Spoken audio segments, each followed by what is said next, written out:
مرحبا بكم من جديد أحبائي الأعزاء في حصة جديدة من تعلم اللغة الفرنسية.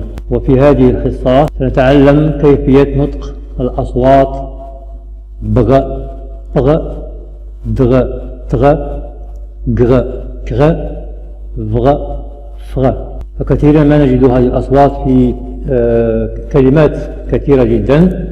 هذه الأصوات مكونة من حرفين صامتين وبينهم لا يوجد أي حرف صائت، يعني ليس هناك حركة.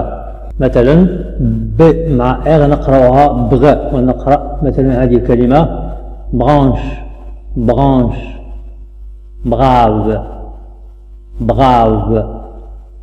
مع غ نقرأ براندغ براندغ. briller briller travail travail. train train. drôle drôle.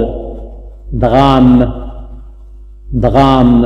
لدينا ج مع غ، مثلا في هذه الكلمة نقرأها grand grand. gramme gramme. ك مع غ في هذه الكلمة نقرأها مثلا cré cré. écrire écrire. v مع غ في هذه الكلمة نقرأها vrai vrai. ثم couvrir couvrir.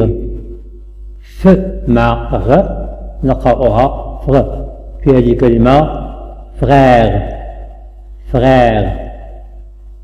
coffre coffre. شكرا على تتبعكم، وإلى حصة أخرى بحول الله.